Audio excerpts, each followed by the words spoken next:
Bonjour, bienvenue sur ma chaîne YouTube Afrique Authentique. Aujourd'hui, on va vous parler de l'histoire. Bien sûr, quand nous allons de l'histoire, il y a beaucoup qui auront peur, oui, ça sera ennuyant. Mais l'histoire est ennuyante et si seulement si, elle nous apprend rien. Mais aujourd'hui, on va parler de l'histoire d'un homme qui a marqué l'histoire, qui a marqué son temps. Avec ses compagnons, ils ont changé l'avenir de tout un peuple. Et ça, c'est juste après ça.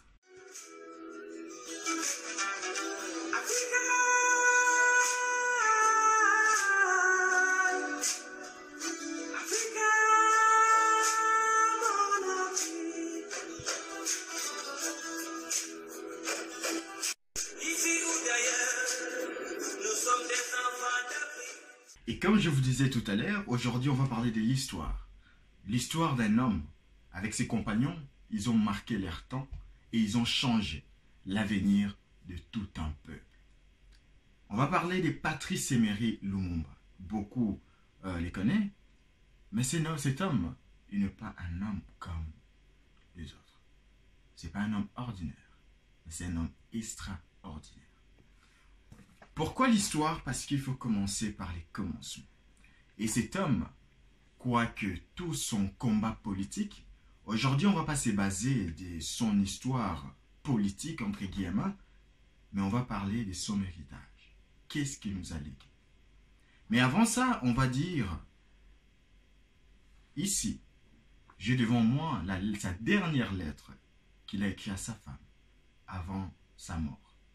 Cette lettre prédit l'avenir, prédit ce qu'on va en parler aujourd'hui.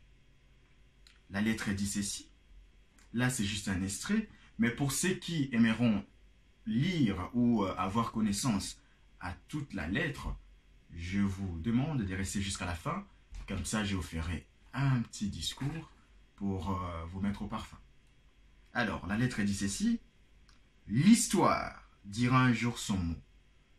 Mais ça ne sera pas l'histoire qu'on enseignera à Bruxelles, à Washington, à Paris ou aux Nations Unies, mais celle qu'on enseignera dans le pays affranchi du colonialisme et de ses fantoches. Sur cette lettre, il dit quelque chose de très important. Il dit que l'histoire, un jour, l'histoire dira son mot, bien évidemment, mais cette histoire, ça ne sera pas celle qu'on va enseigner à Bruxelles, à Paris ou ailleurs. Mais il n'a pas tort. Parce qu'il y a une partie de l'histoire qui sont, entre guillemets, déformées, erronées. Je m'explique. Pour la majorité d'entre vous, croient que l'histoire de l'Afrique commence par l'arrivée ou par l'apparition de l'homme blanc en Afrique. Mais cela n'est pas vrai. Parce qu'avant ça, je vais donner l'exemple d'un pays où je maîtrise le plus plutôt, c'est le Congo, la République démocratique du Congo ou Congo-Kinshasa. Avant ça, avant l'arrivée de l'homme blanc en Afrique, on avait ce qu'on appelle des royaumes. Au Congo, on avait le royaume Congo. Il y avait un roi à la tête de ces royaumes, avec tous les principautés qui vont avec. Et comment un royaume pouvait être dirigé sans culture? Parce que beaucoup aussi disent que l'homme blanc a apporté en Afrique la culture. Comment tout un peuple, comment tout un royaume pouvait être dirigé sans culture? Parce que dans le pragmatisme des choses, lorsqu'on parle d'un royaume, on sous-entend qu'il y a un roi, on sous-entend qu'il y a un pouvoir ordonné, on sous-entend qu'il y a une organisation. Mais tout ça, on n'entend pas cela dans l'histoire qu'on nous raconte dans des universités. On omet de dire qu'avant ça, qu'avant le commerce triangulaire, avant toutes ces poésies historiques, il y avait une histoire de l'homme noir dans son continent, avec son peuple. Et là, nous avons la preuve qui est bien avant. Beaucoup l'avaient compris. Et en particulier, cet homme qui a changé l'avenir de tout un peuple. Patrice Emery Lumumba, pour ceux qui ne connaissent pas, c'est le premier ministre de la République démocratique du Congo. Suite à son combat pour l'indépendance de son pays, il a été nommé le premier ministre. Et son discours, je pense pour la majorité d'entre vous, vous les connaissez, ça a marqué son temps. C'est les discours lorsque le Congo a eu son indépendance en 1960. Si je me rappelle bien, oui je pense. 1960. Et ce discours est resté gravé dans le mémoire des compatriotes congolais. Pour revenir à ce qu'on disait, c'est important de restituer l'histoire, de rappeler l'histoire. Parce que l'histoire, elle est importante, non pas seulement parce qu'on parlait du passé, mais si cette histoire est erronée, ça sera répété de génération en génération. Et vous savez, bien que, mais moi-même, je me considère comme citoyen du monde, parce que nul n'est choisi là où il naît. Personne choisit son lieu de naissance. Vous êtes né là-bas, je suis né ici. Mais qu'est-ce qui nous sépare des frontières? Personne ne décide de son lieu de naissance, ça c'est vrai. Mais on vient tous de quelque part. Et moi, je viens du Congo. Dira un jour son nom. Telle est la phrase que Patrice Emery Lumumba nous a léguée. Il faut savoir que le passé ne restera jamais au passé. Il est temps de restituer l'histoire, de connaître la vraie version des choses. Qu'est-ce que Patrice Emery Lumumba, plus que son combat, peut nous inspirer? Personnellement, moi, il m'inspire une chose. Que la vraie richesse, c'est pas ce qu'on trouve dans le monde, mais c'est ce qu'on apporte. Avec sa lutte, avec sa conviction, sa passion pour le pays, elle a changé l'histoire de tout un peuple.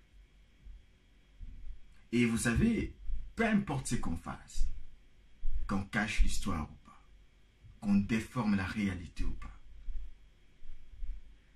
mais le temps est le meilleur allié de la vérité.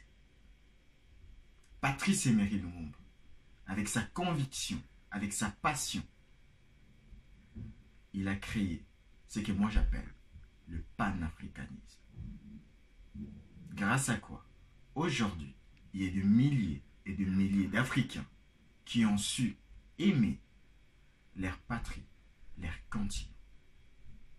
Parce que, je pense, je l'ai lu quelque part, qu'il n'y a pas de plus grand amour que donner sa vie pour les autres.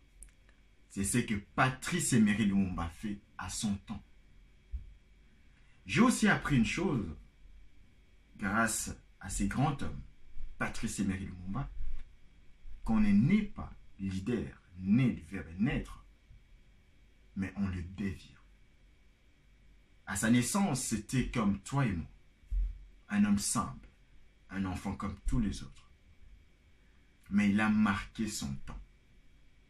Cela nous donne la responsabilité. Comme je vous disais, le changement de l'Afrique doit venir de nous-mêmes, Africains. Il ne faut pas attendre les changements. Il faut être le changement que vous voulez voir dans le monde. L'Afrique, c'est un continent où il y a tout. Il y a tout ce que vous voulez. Et vous pouvez trouver tout ce que vous voulez. Mais il manque une chose. La volonté, la détermination, la passion et la conviction. Vous êtes filles et fils de ces grands continents. Œuvrons pour l'intérêt de ces continents. Je vous demande de vous investir. La meilleure manière plutôt d'aider l'Afrique, c'est de vous investir, d'investir en vous. Comment? Si vous avez la possibilité de faire des études, faites-le. Si vous avez la possibilité d'entreprendre des projets, faites-le. Parce qu'il ne faut pas nier la réalité. Dans ce monde de vivants, il faut être quelqu'un pour exister. Il faut devenir quelqu'un pour exister. Et pour ça, Mandela nous a dit, l'éducation est l'arme la plus puissante pour changer le monde. Cette éducation-là est l'arme la plus puissante pour changer l'Afrique. Bien évidemment, d'autres n'ont pas cette chance de pouvoir faire des bonnes études, vu les conditions parfois précaires dans des pays comme les Congos, il y a différents pays dans certains parties, bien évidemment, je ne dis pas tous les Congos, mais dans certains parties où l'éducation c'est encore compliqué. Mais ceux qui ont la possibilité d'étudier, ceux qui ont la possibilité d'investir, ceux qui ont la possibilité d'entreprendre, faites-le. Parce que l'Afrique, le changement de l'Afrique dépend de vous. Dépend de toi, dépend de moi. Voilà, nous sommes déjà à la fin de notre vidéo, mais je n'ai pas oublié ce que je vous ai promis dès le début, c'est-à-dire je veux faire un petit discours, mais prendre ce qu'a écrit Patrice Emery Lumumba, ceux qui auront besoin de toute la lettre, de connaître toute la lettre, doivent rester jusqu'à la fin, comme ça je vais vous faire part de tout ça. Et en attendant, veuillez vous abonner et d'aimer aussi, les liker si vous avez aimé, surtout pourquoi pas de partager. Et c'est simple, je ne vous demande pas de faire des grandes choses, je ne sais pas, je ne demande pas des gymnastiques incroyables, mais simplement de liker et de partager. Et comme je vous l'ai dit toujours, l'Afrique va changer par des gestes simples. Ce n'est pas par une technicité incroyable. Mais imaginons si vous, là maintenant, vous likez et vous partagez à quelqu'un d'autre, et cette personne like et partage après 10 jours, c'est tout le monde qui aura cette vidéo. Comme promis, je vais vous lire la lettre en entier de Patrice Emery Lumumba qu'il a écrit à sa femme avant sa mort. Je vais essayer de mettre un peu plus de conviction et de passion, mais je vais vous avouer que c'est une lettre très émouvante. On commence. Ma compagne chérie, je t'écris ces mots sans savoir s'ils te parviendront, quand ils te parviendront, et si je serai encore en vie lorsque tu les liras. Tout au long de ma lutte pour l'indépendance, de mon pays, je n'ai jamais douté un seul instant du triomphe final de la cause sacrée à laquelle mes compagnons et moi avons consacré toute notre vie. Mais ce que nous voulions pour notre pays, son droit à une vie honorable, à une dignité sans tache, à une indépendance sans restriction, les colonialismes belges et ses alliés occidentaux qui ont trouvé des soutiens directs et indirects, délibérés et non délibérés, parmi certains hauts fonctionnaires des Nations Unies, cet organisme en qui nous avons placé toute notre confiance, lorsque nous avons fait appel à son assistance, ne l'ont jamais voulu. Ils ont corrompu certains de nos compatriotes, ils ont contribué à déformer la vérité et à souiller notre indépendance. Que pourrais-je dire d'autre que morts, vivants, libres ou en prison, sur ordre des colonialistes, ce n'est pas ma personne qui compte, c'est les Congos. C'est notre pauvre peuple dont on a transformé l'indépendance à une cage d'où l'on regarde du dehors, tant avec cette compassion bénévole, tant avec joie et plaisir. Mais ma foi restera inébranlable. Je sais et je sens au fond de moi, même que tôt ou tard, mon peuple sera débarrassé de tous ses ennemis intérieurs et extérieurs, qui s'élèvera comme un seul homme pour dire non au capitalisme dégradant et douteux et pour reprendre sa dignité sous un soleil pur. Nous ne sommes pas seuls. L'Afrique, l'Asie et le peuple libre et libéré de tout le coin du monde se trouveront toujours aux côtés de milliers de Congolais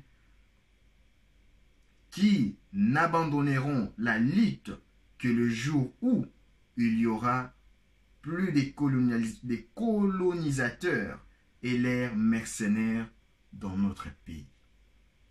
À mes enfants que j'aime tant et que peut-être je ne verrai plus, je veux qu'on dise que l'avenir du Congo est beau et qu'ils attendent d'eux, comme ils attendent de chaque Congolais, d'accomplir la tâche sacrée de la reconstruction de notre indépendance et de notre souveraineté. Car sans dignité, il n'y a pas de liberté. Sans justice, il n'y a pas de dignité. Et sans indépendance, il n'y a pas d'homme libre. Ni brutalité, ni service, ni torture ne m'ont jamais amené à demander la grâce. Car je préfère mourir la tête haute, la foi inébranlable et la confiance profonde dans la destinée de mon pays, plutôt que de vivre dans la soumission et le mépris des principes sacrés. L'histoire dira un jour son mot, mais ça ne sera pas l'histoire qu'on enseignera à Bruxelles, à Paris ou à Washington, mais celle qu'on enseignera dans le pays affranchi du colonialisme et de ses fantoches. L'Afrique écrira sa propre histoire et elle sera du nord au sud Sahara, une histoire de gloire et de dignité. Ne pleure pas, ma compagne, mais je sais que mon pays, qui souffre tant, saura défendre son indépendance et sa liberté. Vive le Congo, vive l'Afrique.